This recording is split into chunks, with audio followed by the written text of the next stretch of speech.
When you bring your child home for the first time, you want a baby monitor you can trust. When you choose Stork, you choose technology trusted to monitor 10 million babies in hospitals every year. Stork continuously tracks your baby's pulse rate, oxygen saturation, and temperature. Visit MassimoStork.com to learn more. Stork, a revolutionary baby monitor, is born. Stork is not a medical device. Read and understand all product labeling. Massimo data on file. Moms and dads, I bet you can relate to this email. Kirk, my son is just like the kids you described in your podcast. He comes home feeling defeated after school, feeling like he isn't smart. But I got him Crunch Labs and he loves it. Building the new toy and watching Mark Rober makes him feel smart. And then he explains, talking a million miles a minute, like our kids do, all the cool science facts he's learned. It's like I get my real kid back when he's building his Crunch Labs toy. And that is exactly why I was so psyched when my niece first told me how her son loves Crunch Lab. Confession, this is the one sponsor I wanted more than any other because it's such a perfect fit for our kids. So go to crunchlabs.com/calm and you'll see why. Crunch Labs is a STEM monthly subscription build box for kids. Your kids get a really fun toy in the mail every month. And what kid doesn't love that? And then they put it together by watching a step-by-step video from former NASA engineer Mark Rober, where he teaches all the cool physics that make the toy work. Mark's passion is helping kids think like engineers. And this helps your kids develop resilience and problem-solving skills while having a ton of fun. Get your kids something they will actually love, use, and look forward to getting all throughout the coming year. Build your child's confidence now. Visit crunchlabs.com/calm and get your kids Crunch Labs today. So you're locked in a battle with a strong-willed child and you think they're being defiant. You've got a teenage daughter and you've said, no, you can't stay up late and text your friends on school nights, or you've told her, no, you can't go to that party. Or maybe you have a younger child. You're trying to get that child to his Taekwondo class or an extracurricular, but he doesn't want to go.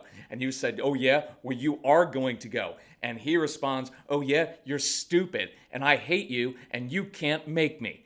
What do you do in that moment? Because I guarantee you're looking at this child and you're thinking, this is a defiant, disrespectful child. And what I want you to know is you're not even fighting over the same thing. So that's what we're going to talk about today on this episode of the Calm Parenting Podcast. This is going to be good. I'm really excited about it. So thank you for joining us. My name is Kirk Martin. I'm founder of Celebrate Calm. You can find us at celebratecalm.com. Feel free to share our podcast. Please share it with other parents because this is hard stuff that we get into.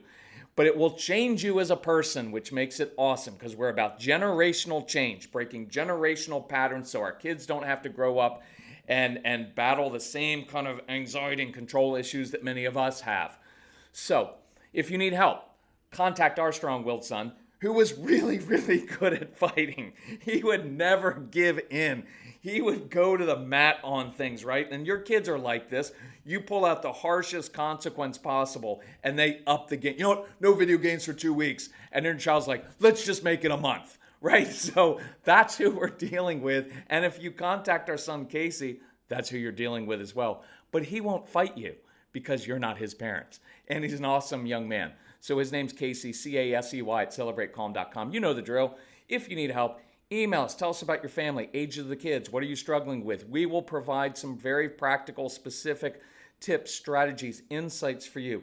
If you need help with our resources, 2 ways to handle it. One, go on the website at celebratecalm.com. We have a big sale going on. It's summertime. It's Father's Day is coming up. I encourage you to dig into our materials because it's a lot of very, very practical stuff that I can't get to in the podcast. Or email Casey, tell him about your family, and he will recommend resources and even do it within your budget. So here's where we are, okay?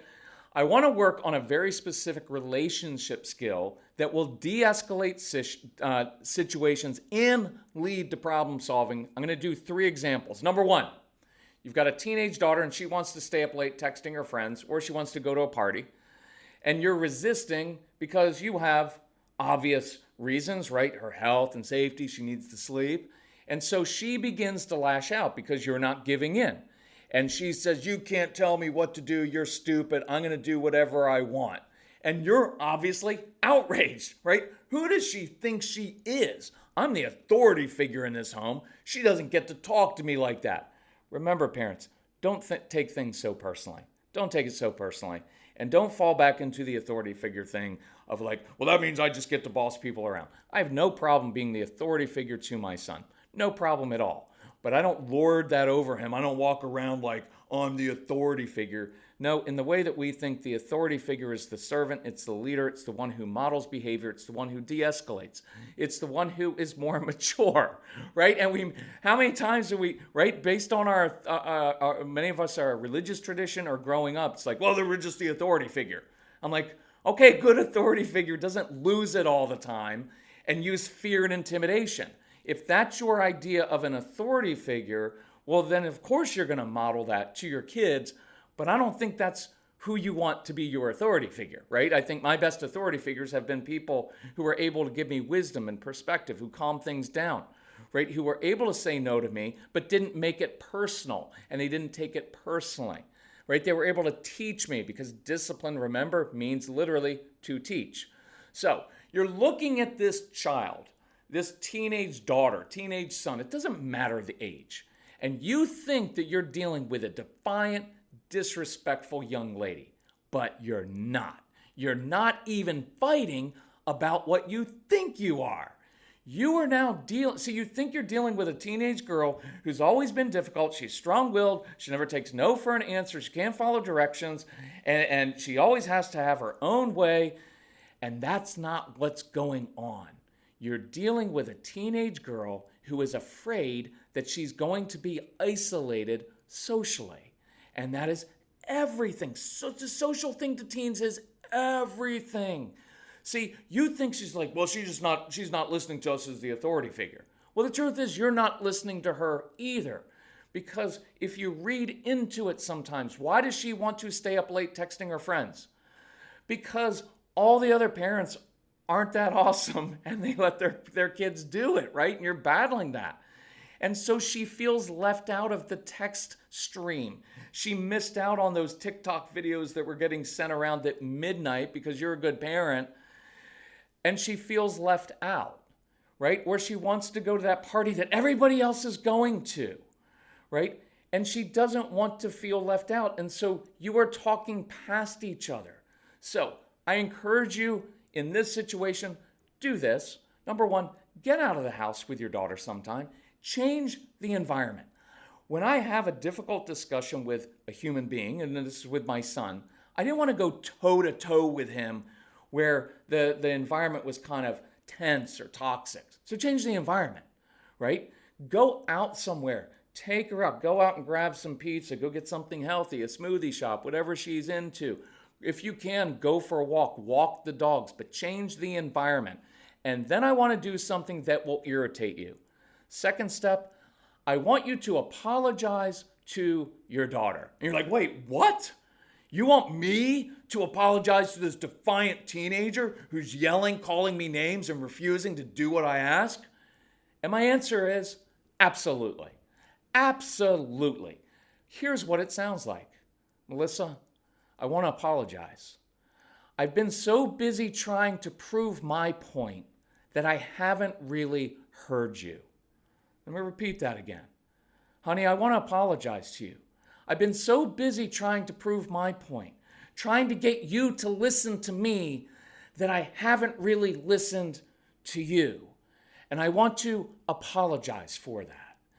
I promise you, if you do that, you will see her body posture and her tone change, because humility is a powerful, powerful tool. You want to talk about being a good authority figure.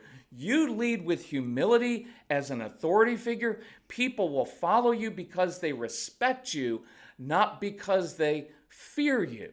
And I don't want my kids or other people in my life making decisions around me out of fear. Watch, guys, for men out there, watch how we do this in subtle ways. And I know this because I did all these things. We often make things very uncomfortable for our wife or our kids. They ask us to take them somewhere. There's a lot of traffic here. and we grumble about stuff. And it's a manipulative tool that we use because we grumble and we do that to make it so uncomfortable that our wife, our kids will not come to us and ask us to do things or ask for help because we make it at times so unpleasant. So watch that, because I want your wife, I want your kids, I want your spouse coming to you, and I want you to be a full partner in all of this. So watch.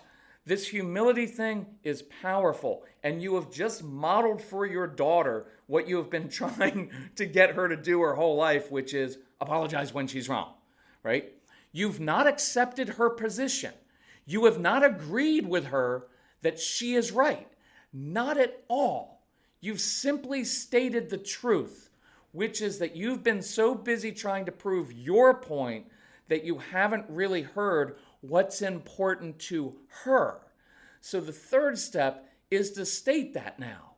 Look, honey, if I'm really hearing you correctly, what you're concerned about, what you fear is that if you don't get to text late, if you don't get to go to this party, you're going to be isolated from your friends, perhaps even shamed by them for some reason. Is that right?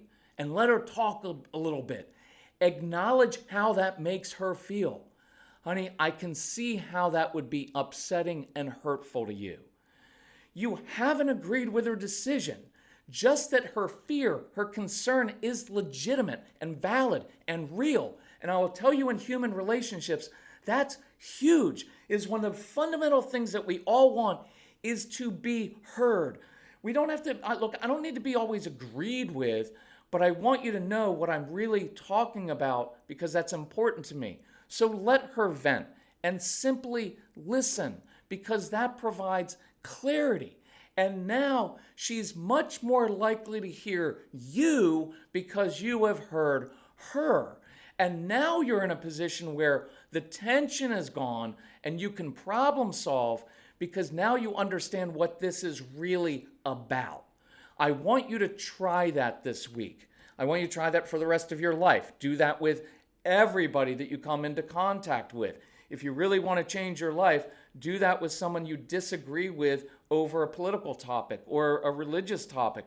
Because I guarantee you, and I'm not going to do a big thing on this, I guarantee you, you don't fully understand what that other person really thinks or believes or what is the motive of that person's heart. And this happens with our kids all the time, all the time. We think, well, she's not trying.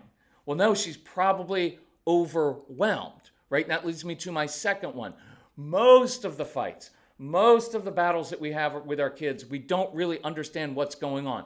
So you've got kids, many of you have kids who struggle with anxiety, right? They've got these very, very busy brains. And so they like routines. They like everything to be kind of the same. That's why they wear the same clothes, eat the same food all the time. They have to prove that they're right. It's why they cheat at games. You can't play a board game. They're going to cheat, change the rules of the game. They're going to quit. All these things create order in their lives. So we come along and say, hey, do you want to take Taekwondo class? And at first it's like, sure, sign me up. But the night we come home, we say, hey, we've got to roll. We've got to go. Now all of a sudden, inside, here's what gets triggered. Anxiety. Because now I've got to go to that new place, and there might be an adult there that's not really patient with me because of my life experience. Teachers and other adults aren't always patient with me because I have a lot of energy and I don't always follow directions well. And I really struggle connecting with other kids my own age because I have something called asynchronous development. They're not going to say that, but this is what they know. Because I get along better with older kids and adults and little kids with animals, but kids my own age I struggle to connect with. And so what if I get picked on? What if kids make fun of me? What if when I walk into that Taekwondo place, everybody has friends and they're talking and I kind of feel left out? And I'm not always good at doing sequential kind of things because I'm more of a visual learner and I'm a thematic learner. And what if I'm not good at Taekwondo and I want to quit and Dad is going to call me a quitter and he's going to be upset? I'm not going. Right? And so you look at that child and you're trying to get that child in the car and he's saying, you're stupid. I hate you. You can't make me go. And immediately your first thought is, I'm dealing with a defiant child who is challenging my authority. And what I want you to know is that is absolutely not true. It looks like it and it sounds like it. Absolutely. But this is why it's so important to learn how to calm down and de-escalate and control yourself. Because if you don't, you will step right into that mess. You know what, young man? You're going to get your little butt in the car right now, or else we're not. And then it escalates and we end up saying hurtful things. I don't know why you have to make everything so difficult. Your brother never gives us, right? You start going down that lane because that's what I did. Now you're looking at severe issues in your home. All because you misread the situation. There's no guilt or no blame. That's why you're listening to this podcast. That's why I want you listening to the materials, especially, get everything, listen to them all. But listen, Strong-Willed Child One, the ADHD University of Learning, their brains are different than yours. And they're doing things in different ways that you don't always understand, and you have to understand why they're doing it. Because otherwise, you're just looking at this defiant little snot who makes your life difficult. And you may even say that. And then you're going to compare them to their sibling, and you think that's going to work out well, Cain and Abel. It doesn't. What you're really looking at is an anxious child.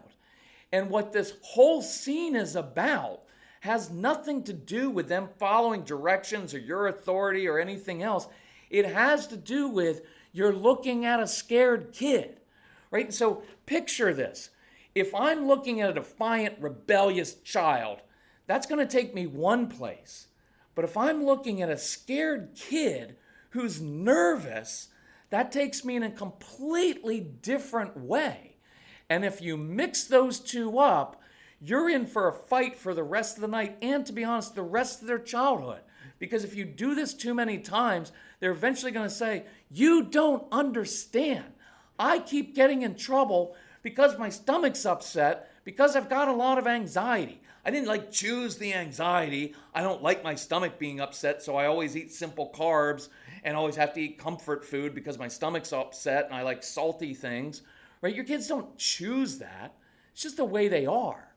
And so now I can look at that child and say, oh, so I'm not dealing with a defiant child right now. I've got an anxious little kid or an anxious big kid.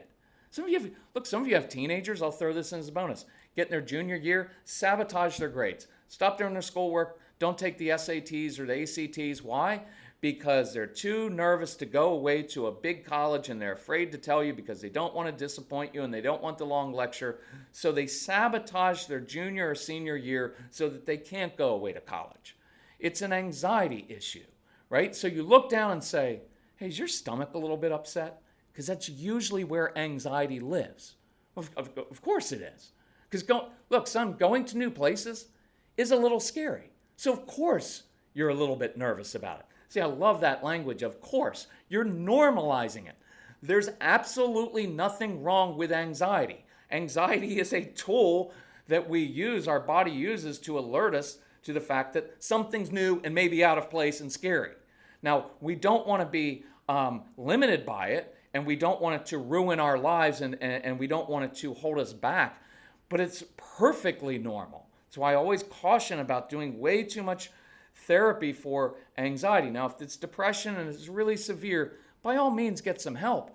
But sending a child into a therapist, and by the way, my wife is a therapist, so it's not that we're against therapy, but sometimes we create these things that don't need to be, we make them bigger than they need to be, right? And so I can normalize it. Of course, taking that test makes you a little bit anxious.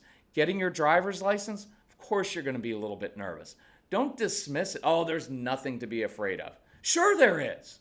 So why are you dismissing it? Because watch the other insidious thing that happens when we dismiss things. It's another really good guy thing that you just learn when you're a man, is to dismiss your wife's feelings and other people's feelings, because I'll speak for me as a man. I haven't always been that great at handling other people's emotions because it makes me uncomfortable and I think I need to fix it. And when I finally grew up, I learned I don't have to fix anybody's emotions. And I can be completely comfortable with the fact that you can have whatever emotion you want. It's not my job to fix it. All my job is to listen to you, right? And to comfort you. But I don't have to fix it, right? And so I normalize it. So of course you're nervous about it. Do you know how settling it is when an adult looks at a teenager, a young child, and says, and gives them wisdom about the real issue? Oh, there's nothing wrong with you, son. It's perfectly normal. You should be a little bit nervous. And see, once I calm them down, now I can go to the problem solving, which is, In this case, I always like to go a few days ahead of time to Taekwondo place, meet the Taekwondo teacher and say, hey, my son is awesome at helping other people. Doesn't really help me at home, but he's awesome at other places. You don't say that, you just think it, right? But he's awesome at helping. Can you give him a job to do? And if that Taekwondo guy gives your child a job to do, your child's more likely to go to that place because they like helping other adults, right? So I want you to do that this week. Third, and this is a bonus one.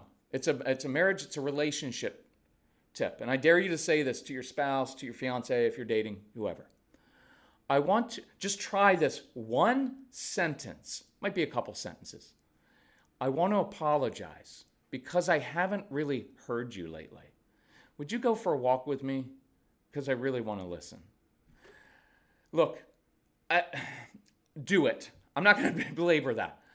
I don't care how hard it is for you to do. Walk into that kitchen one night. Men, you want to change your marriage? Look, that's why people like our marriage program. Look, we have this thing called Calm Couples Marriage Program. It is worth $997. When we first launched it, that's what we sold it for, $1,000. Why? Because it will absolutely change your relationships for the rest of your life, save your marriage, which saves divorce, which saves a lot of attorney's fees and all kinds of pain and hurt. And the reason we structured it the way we did is so that it's very accessible for men. Because I know as a man, when I went to marriage therapy, it's very overwhelming. It feels like there are two people in that room teaming up on me as a guy. And I wanted men to feel comfortable with simple action steps because we don't know how to do this stuff. But to be able to say, as a man, as a woman, to walk in and tell your wife tonight, and by the way, moms, if you're listening to this, forward this to your husband and say, look, this is a short little podcast. Will you listen? Because I think it could really help because you're a good dad and you're a good husband. But I know you want to be better, and this will really help you out. It's a couple simple little things that you can just say to our daughter. You can say to me. Go in and ask your wife, I want to apologize. I haven't really heard you lately. Will you go for a walk with me? Because I do want to listen. You'll be surprised how much that changes your marriage. It's not going to fix it all. It doesn't fix every situation. But when you humble yourself and you do that and you hear them, man, it changes a lot. And we're including that Calm Couples program in our Get Everything package, Calm Parenting package. Ask Casey about it. See it on the website. This week, let's do that, okay? Let's do this. Let's really hear the people in our lives and get to the root of the real issue. Handle it with humility, and I promise you will see such changes in your kids and you'll start to enjoy your kids again. You know what else? I'll make a bold claim. I believe that you will start to look forward at times to these situations. Why? Because they are big opportunities to build a closer, more trusting relationship with your child. When that teenage daughter finds that she has a mom or a dad who can actually handle her when she's all filled with teenage drama, and you're the one parent in that whole parenting group who can say no, who can be firm, who can have boundaries, but who also doesn't freak out and can handle and really get to the root of the teenage issues and what she's really struggling with, that is an awesome thing. And you will enjoy the teenage years. It's just going to take a little rebuilding, okay? And you can do that too. We can rebuild these things. So if we can help you, reach out to Casey, C-A-S-E-Y at celebratecalm.com. Let us know how we can help you. Love you all. Talk to you soon. Bye-bye.